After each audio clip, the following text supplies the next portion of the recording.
अस्सलाम वालेकुम dear viewers, I am your friend Javed Akram and I welcome you to my YouTube channel law talk.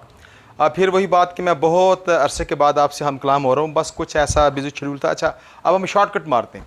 देखिए, मसला ये है कि हम पाकिस्तानी हैं, हम ह्यूमन बींग्स हैं, हम मुसलमान हैं। तो आजकल इस मुल्क में जो भी इश्यूज़ चल रहे हैं तो उस इश्यूज़ के ऊपर अक्सर लोग बात नहीं कर रहे कि भी पॉलिटिकल पोलराइजेशन का माहौल है और न जाने पता नहीं क्या हो जाएगा। लेकिन मैं भी कोई ऐसा उसमें इन डिटेल नहीं जा रहा। लेकिन एक बात मैं आपको कहना चाहूँगा, क्योंकि मैं ये महसूस कर रहा हूँ पूरे मुल्क में, और वैसे भी मैं एक अरसे से महसूस कर रहा हूँ, वो ये है कि हमारे लोगों का जुडिशल सिस्टम पे पता नहीं क्यों एतबार नहीं है।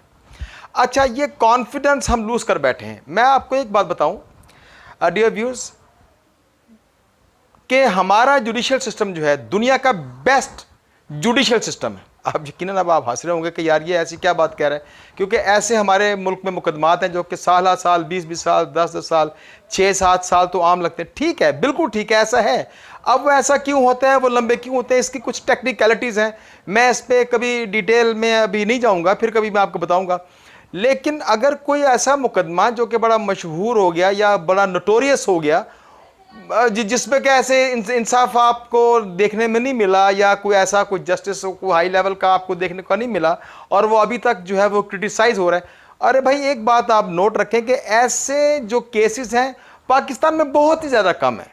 यस, रेस्ट अश्योर्ड, मेरी बात को प्लीज़ आप माने कि देखिए ना, आपको कोई मसला हो, मोहल्ले में लड़ाई हो, गली में लड़ाई हो, प्रॉपर्टी का मसला हो, हम क्या करते हैं, हम कोर्ट का रुख ही नहीं करते। हम कहते हैं जी मिल बैठ के कर लो। मिल बैठ के करने से कभी भी काम ठीक नहीं होगा।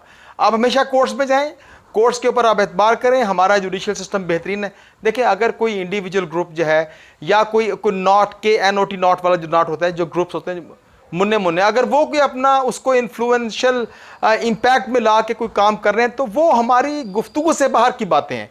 तो इस किस्म की जो वो क्या कहना चाहिए, करप्ट प्रैक्टिसेस या मेल प्रैक्टिसेस जो हैं, वो हम उसको ना लेके हैं। हमारा सिस्टम बेहतरीन है, हमारा कानून बेहतरीन है, और वक्त के साथ साथ जो है इसमें तब्दीलियां भी आती रहेंगी, और कुछ आ गई हैं। अब बड़ा बेहतरीन सिस्टम है। मुझे तो अपने सिस्टम के ऊपर बिल्कुल फर्म बिलीफ है। तो आपको भी मैं कहता हूं कि अपनी कोर्ट्स के ऊपर बिलीफ रखें, आप अपने मुकदमात को कोर्ट्स में लेके जाएं।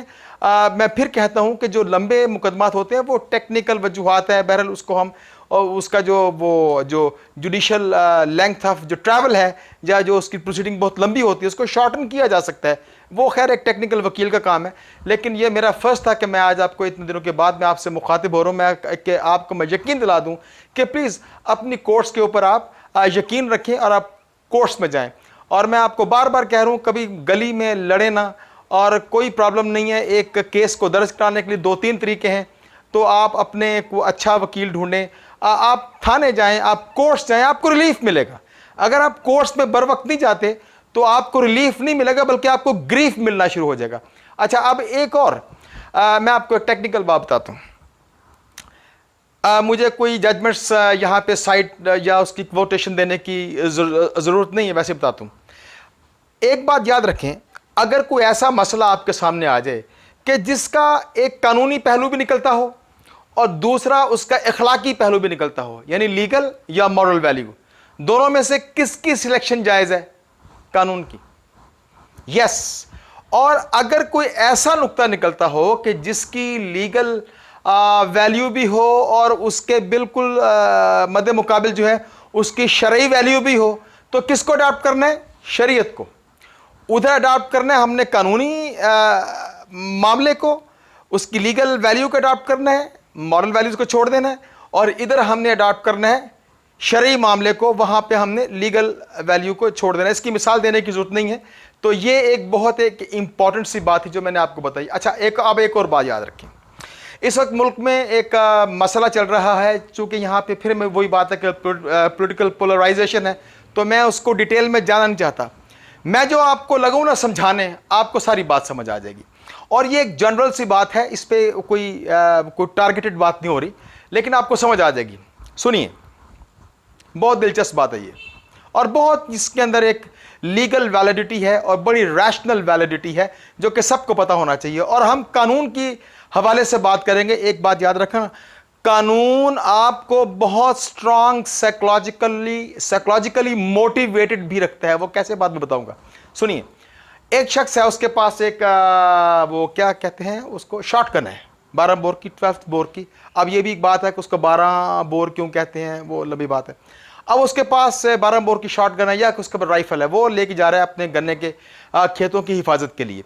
अब होता यह है कि वहाँ उसको कुछ ऐसा सरसराहट सी महसूस होती है, वो समझता है कि शायद मेरे खेत में कोई वार्ट हॉग आ गया है। अब वार्ट हॉग का मतलब होता है जंगली सूअर वगैरह। वो समझता है कोई जानवर आ गया है, तो वो उसको, चूंकि उसने फसल के ऊपर पैसे लगाए होते हैं, किसान का तो एक एक घास के तीले के ऊपर, एक एक पौधे के तीले के ऊपर पैसे लगे होते हैं। तो किसान से पूछें कि वो अपनी फसल से अपनी औलाद जैसी मोहब्बत करता है, उसके पैसे लगे होते हैं, उसकी मेहनत लगी होती है। अच्छा, किस्सा मुख्तसर ये कि वो सरसराहट को सुन के वो समझता है कि शायद कोई जानवर आ गया, तो उसको वो फायर कर देता है। फायर करने के बाद उसको यकीन हो जाता है कि अब किलिंग हो गई है।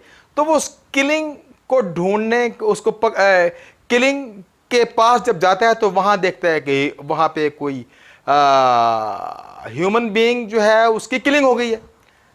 अब क्या करेंगे? अब वो समझा कि जानवर है, उसने जब फायर किया तो वहां पे एक इंसान था। तो इंसान की वो जो किलिंग है वो होमिसाइड हो गई, मगर वो मर्डर नहीं है, वो मर्डर नहीं है। एक शख्स ने सेल्फ डिफेंस में, अपनी प्रॉपर्टी को बचाने में, किसी लेडी के अगवा हो रहा, को खुदा ना करे कोई ऐसा मामला को, बच्चे को बचाने के लिए, किसी मौत को बचाने के लिए उसने फायर खोल दिया या उसने ईंट मार दी, हमला कर दिया और उसने किसी बंदे को मार दिया। सेल्फ डिफेंस में जो किलिंग होगी वो मर्डर नहीं होगी, होगा तो होमिसाइड। होमिसाइड का मतलब है इंसान का मर जाना। अब वो होमिसाइड जो है, आया वो मर्डर है या नहीं है? जैसे फांसी की सजा जो देते हैं उसमें वो भी होमिसाइड है, लेकिन वो जो है वो मर्डर नहीं होता। तो खैर, अब बात यह है कि जब उसने सरसराहट में फायर कर दिया, आगे इंसान निकल आया, वो समझा जानवर था, उधर से सेल्फ डिफेंस में उसने गोली चला दी, तो उससे भी एक मर्डर हो गया, कत्ल हो गया। उधर एक्सीडेंट हुआ, तो मोटरवे पे एक्सीडेंट हुआ, जान के नहीं किया तो एक्सीडेंट हो गया, तो वो भी मर्डर नहीं होगा। अगर इसे, अब यहां पे 2 पॉइंट है। एक है मेंजरिया। ये मेंजरिया का मतलब होता है मेंटली कंट्रोल्ड मोटिव या मेंटली कंट्रोल्ड इंटेंशन, कि यहां पे वो चाहता क्या था करना।